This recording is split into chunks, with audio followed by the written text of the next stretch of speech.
Барање за заштита на Охридското езеро. Пат на цените во земјоделството. Нов водич за транспарентност на политичките партии. ЦЕФТА воведува олеснувања за електронската трговија. Руски доктор ослабе 9 килограми со диета на астронаут. Дали овошјето дебелее?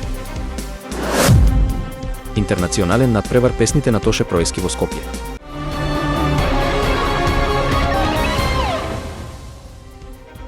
Седумнаесет организации упатија итно барање до премиерот Христијан Мицкоски и министерот за животна средина Насер Меджити за спроведување на ревизија на студиите за валоризација на Охридското езеро и Студенчишкото блато.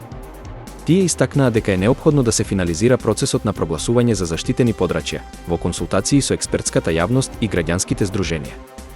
Организациите го поздравија повлекувањето на предлог законите за прогласување на Охридското езеро за споменик на природата и Студенчишкото блато за парк на природата од собраниска процедура, но предупредија дека без спроведување на меѓународните договори, Уставот и Законот за управување со природното наследство, правната заштита на овие подрачја останува загрозена. Тие потенцираа дека итното спроведување на препораките на Бернската конвенција и одлуките на Комитетот за светско наследство е критично за воспоставување на ефективна правна заштита на овие уникатни природни локалитети, кои веќе подолго време се во алармантна состојба. Според организациите, ако владата и надлежното министерство не ги почитуваат Уставот и законите, правната држава ќе остане само концепт без реализација. Барањето го потпишаа неколку влијателни организации, вклучувајќи Фронт 2142 и Центарот за правни истражувања и анализи.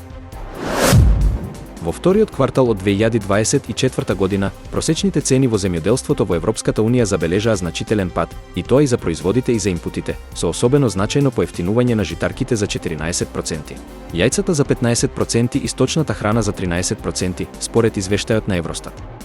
Истовремено, недостигот на маслиново масло доведе до зголемување на цените на тој производ за 41%, а компирот порасна за 10%. Во однос на трошоците за земјоделско производство, падот беше 3% во споредба со истиот квартал од минатата година, при што импутите кои не се поврзани со инвестиции, како што се енергија и ѓубрива, поевтинеа за 7%.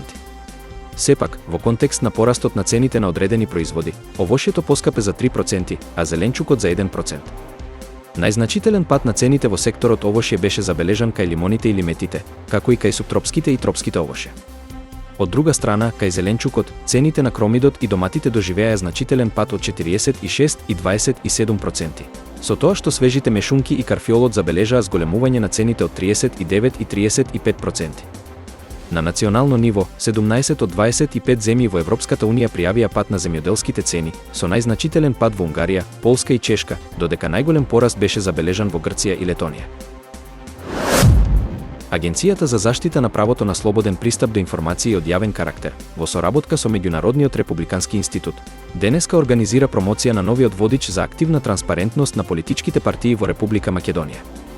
На настанот, кој се одржува по повод 28 септември, Меѓународниот ден за слободен пристап до информации, директорката на агенцијата, Пламенка Бојчева, и регионалната советничка за Европа при Меѓународниот републикански институт, Илина Мангова, ќе ги отворат дискусиите. Водичот има за цел да им помогне на политичките партии да ја унапредат нивната транспарентност и да ги поттикне да објавуваат информации од интерес за граѓаните, што ќе овозможи целосна слика за нивното делување и цели.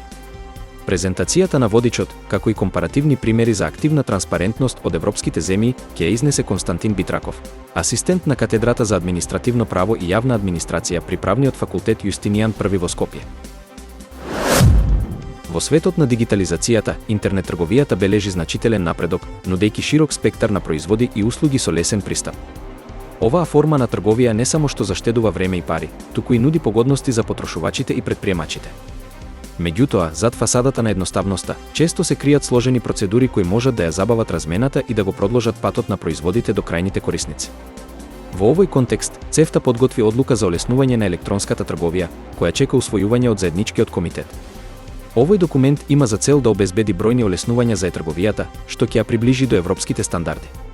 Како што се наведува, усвојувањето на оваа одлука ќе донесе значителни придобивки, создавајќи подобри услови за потрошувачите, претприемачите и економиите во регионот, со цел да се овозможи поголем пристап до единствениот пазар на Европската Унија и да се потврди посветеноста кон транспарентноста и ефикасноста. Рускиот кардиохирург Лео Бокерија открива дека со примена на диетата на американските астронаути успеал да ослаби 9 килограми. По години на нездрави навики, вклучувајќи интензивно работно време, консумирање чоколадо и пушење, Бокерија решава да направи драстични промени во својот начин на живот. Диетата, која исклучува храната богата со леп, шеќер и сол, му донела значителни подобрувања во чувството за благосостојба, иако вели дека апетитот му останал интензивен. Тој сега за појадок консумира само свежо сирење, јогурт или јајца, а целосниот оброк го јаде дома. Доктор Бокерија исто така ги предизвикува традиционалните верувања за важноста на појадокот, тврдејќи дека е смрт за организмот. Тој објаснува дека утринското јадење не само што предизвикува тежина, туку и ги нарушува природните ритмови на телото. Според него, многу хирурзи во Соединетите Американски држави наутро пијат само кафе, а значителен оброк јадат на пладне. Бокерија советува дека е најдобро да се руча околу пладне и да се јаде нормално за вечера, со физичка активност пред спиење за подобра здравствена состојба и долготрајност.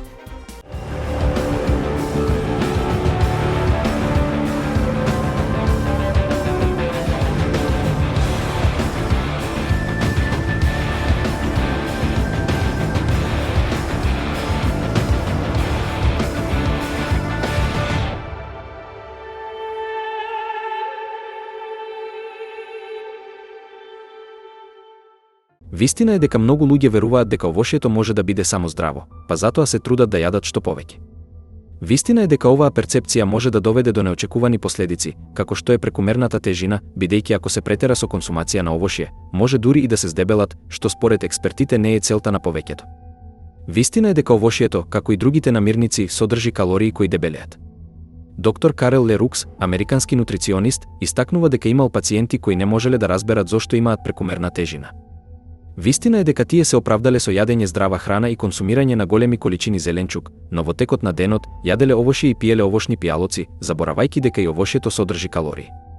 Вистина е дека освен витамини, влакна и антиоксиданси кои штитат од разни болести, овошјето исто така содржи фруктоза, која не е здрава за секого. Вистина е дека дебелите луѓе, како и оние кои имаат холестерол и дијабетес, треба да бидат особено внимателни при консумација на овошје, доколку не сакаат да ја влошат својата здравствена состојба.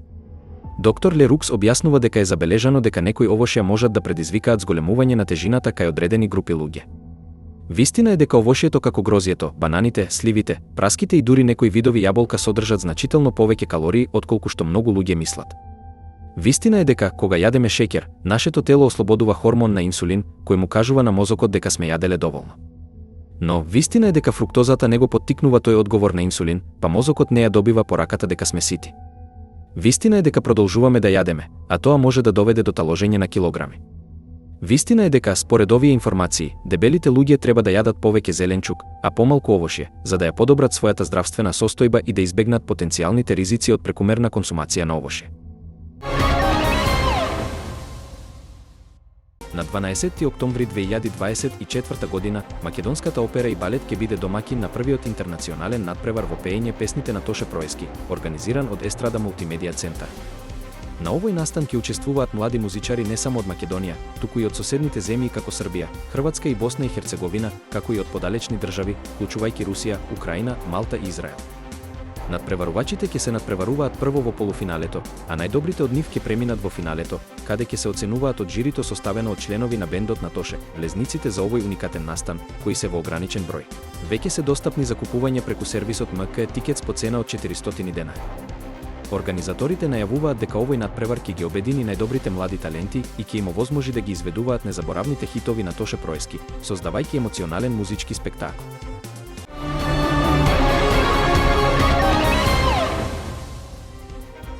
Барање за заштита на Охридското езеро. Пат на цените во земјоделството. Нов водич за транспарентност на политичките партии. ЦЕФТА воведува олеснувања за електронската трговија.